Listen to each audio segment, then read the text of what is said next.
আসসালামু আলাইকুম।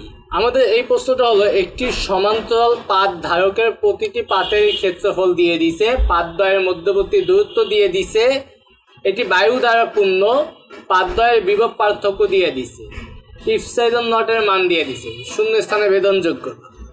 তো উদ্দীপক অনুসারে ধারকটির ধারকত্ব নির্ণয় করো, তারপরে দিয়ে দিছে ডাইলেকট্রিক ধ্রুবকের জন্য সঞ্চিত শক্তির পরিবর্তন হবে কিনা। তো এই প্রশ্নটা দিনাজপুর বোর্ড 2017-তে এসেছিল। তো আমরা প্রথমে ক নাম্বার প্রশ্ন সলভ করি। ক নাম্বার প্রশ্নটা একদম সহজ প্রশ্ন, উদ্দীপক অনুসারে ধারকটির ধারকত্ব। তো এখানে সমান্তরাল পাত ধারক দিয়ে দিছে, ঠিক আছে। দেখবা আমরা জানি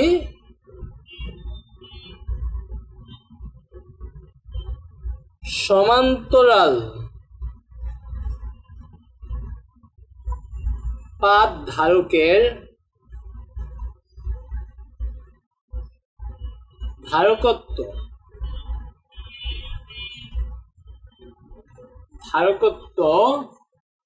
সি হলে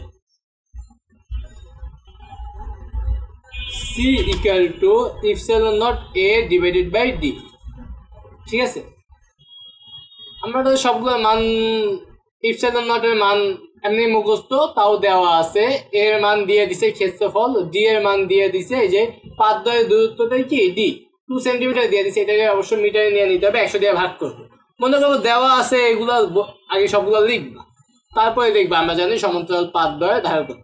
কারণ দেওয়া আছে ওগুলো লেখার পরে যদি যে ভিন্ন এককে থাকে সেগুলোকে তো যেই এককে নেওয়া লাগবে সেই এককে নিতে হবে। তো এই জায়গায় আমাদের ইপসিলন নটের মান 8.854 ইন্টু 10 টু দি পাওয়ার -12। তারপর এর মান দিয়ে দিছে কত, এর মান দিয়ে দিছে 1.65। তারপরে আমাদের ডি এর মান মানে পাতদ্বয়ের মধ্যবর্তী দূরত্ব 2 সেন্টিমিটার, এটাকে 100 দিয়ে ভাগ করতে হবে 0.02। তো ক্যালকুলেটর চাপতে হবে 8.854 ইন্টু 10 টু দি পাওয়ার -12, এবার ইন্টু দিয়ে 1.65, নিচে আসে হলো 0.02, ইকুয়াল চাপ দেয় 7.305 ইন্টু 10 টু দি পাওয়ার -10। দেখি অ্যান্সারটা মিলছে কিনা। 7.3 ইন্টু 10 টু দি পাওয়ার -10 একদম পারফেক্টলি মিলে গেছে। তো আশা করি তোমরা এই সহজ প্রশ্নটা বুঝতে পারছো। তারপরে আমাদের খ নাম্বার প্রশ্নটা বলছে ধারকটির মধ্যবর্তী স্থানে এত ডাইলেকট্রিক ধ্রুবক একটি বস্তু দ্বারা পূর্ণ বলে সঞ্চিত শক্তির কিরূপ পরিবর্তন হবে। আগে আমরা উদ্দীপকে যে অবস্থায় আছে এই অবস্থায় আমরা আগে কি বের করবো, সঞ্চিত শক্তি বের করি, নাহলে তো আমরা পরিবর্তন বুঝতে পারবো না। লিখবো খ নাম্বার প্রশ্ন, ক হতে পাই C equal to 7.305 into 10 to the power -10 farad. বিভব দিয়ে দিছে, বিভব আর লিখলাম না, অর্থাৎ সঞ্চিত শক্তিকে আমরা ইউ দিয়ে প্রকাশ করবো। ইউ ইকুয়াল টু কি জানি, হাফ সি ভি স্কোয়ার। তো এই জায়গায় হাফ সি এর মান 7.305 into 10 to the power -10, V এর মান বিভব পার্থক্য কত দিয়ে দিছে, বিভব পার্থক্য দিয়ে দিছে 60। তাহলে আমরা লিখবো ভি এর জায়গায় 60 স্কোয়ার। এবার এটাকে ক্যালকুলেটর ব্যবহার করি, ক্যালকুলেটর ব্যবহার করলে আমরা দেখি 7.305 into 10 to the power -10 into 60 square into হাফটাকে পরে দিলাম, সমস্যা নেই, equal 1.315 into 10 to the power -6, আমরা দেখে নেই -6 জুল, ঠিক আছে। তাহলে আমরা সঞ্চিত শক্তি বের করলাম উদ্দীপক অনুসারে। এইবার আমাদের কি বলছে যে ধারকটির মধ্যবর্তী স্থানে এইবার আর বায়ু দ্বারা পূর্ণ থাকবে না, এবার 2.8 ডাই ইলেকট্রিক ধ্রুবকের একটি বস্তু দ্বারা পূর্ণ করবে। তার মানে অন্য কোনো মাধ্যম থাকলে আমাদের যেই ডাই ইলেকট্রিক ধ্রুবক দিয়ে দিবে এটা হলো কে এর মান, ঠিক আছে।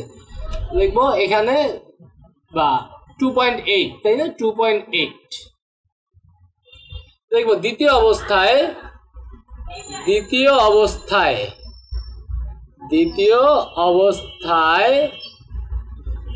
k ইকুয়াল টু 2.8 না 2.8 হলে প্রথমে আমরা আগে কি বের করবো? ধারকত্ব বের করবো। দেখবো ধারকত্ব, সমান্তরাল পাত ধারকের ধারকত্ব, ঠিক আছে? ধারকত্ব সি, এটাকে আমরা C1 বললাম। C1 ইকুয়াল টু, এই ক্ষেত্রে আমাদের হবে ইপসাইলন নট এ সাথে একটা কে গুণ হবে, ঠিক আছে? যখন আমাদের ওই যে ধারক দুইটার মাঝখানে যদি বায়ু না থাকে, অন্য কিছু থাকে, তখন আমাদের ডাইইলেকট্রিক ধ্রুবকের মান জানা লাগবে। সেই ডাইইলেকট্রিক ধ্রুবকের মান বসাইতে হবে, কে এর মান। আর বায়ু থাকলে কে এর মানটা হয় 1, এই জন্য আমরা কে লিখি না। তো এখানে এটার মান হলো 8.854 ইন্টু 10⁻⁻12। এর মান কত ছিল? এখান থেকে দেখতে পারি এর মান 1.65। কে এর মান হলো 2.8, এটার মান 0.02। তাহলে এখানে আমাদের ফলাফলটা হবে, ভগ্নাংশ দিয়া নেই, 8.854 into 12 into 10⁻⁻12 into 1.65 into 2.8 divided by 0.02। তো এখানে হইতেছে 2.045 ইন্টু 10⁻⁻9 10⁻⁻9 ধারকত্ব বের করতেছি ফ্যাট। তাহলে ধারকত্ব বের করছি, দেখবো অর্থাৎ সুতরাং সঞ্চিত শক্তি, এই ক্ষেত্রে সঞ্চিত শক্তি, ঠিক আছে? সঞ্চিত শক্তি, এটাকে আমরা বলি U1 সূত্র হলো হাফ, এবার C1 V স্কয়ার। তাহলে এখানে হবে, এখানে হাফ, তাহলে হাফ C1 এর মান আমরা দেখতেছি 2.045 ইন্টু 10⁻⁻9, V এর মান তো 60 স্কয়ার। তাহলে আমরা এইটার সাথেই গুণ দিয়ে দেই, V মানে 60 square into half, 3.681 into 10⁻⁻6, 3.681 into 10⁻⁻6 joule. দেখি পূর্বের তুলনায় বাড়ছে না কমছে? 10⁻⁻6, আর পূর্বেরটাই ছিল 10⁻⁻6, মানে 10⁻⁻6 সেম। এটা 1.31 আর এটা হলো 3.68, মানে বাড়ছে। দেখবো সুতরাং সঞ্চিত শক্তি বৃদ্ধি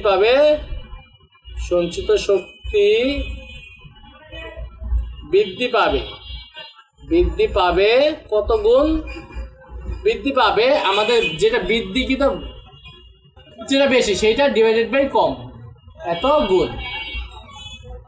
তাহলে এটা হলো 3.681 ইন্টু 10⁻⁻6, আর আগেটা ছিল কত? বড়টা ডিভাইডেড বাই ছোটটা, তাহলে তো আমরা গুণ পেয়ে যাবো কত? 1.315 ইন্টু 10⁻⁻6, 10⁻⁻6 কাটা, তাহলে এটা ভাগ করি, এই 2.8 মনে হবে, 3.681 ডিভাইডেড বাই 1.315, 2.8 গুণ, ঠিক আছে? আমাদের সঞ্চিত শক্তি কত গুণ পাবে? 2.8 গুণ। মানে আমাদের ওই যে মূলত এক্সট্রা আমরা ডাইইলেকট্রিক ধ্রুবকটা অ্যাড করছি, তো ওইটা পরিমাণ যা হয় তত গুণই বৃদ্ধি পায়। এই যে পারফেক্টলি মিলে গেছে, সঞ্চিত শক্তি 2.8 গুণ বৃদ্ধি পাবে।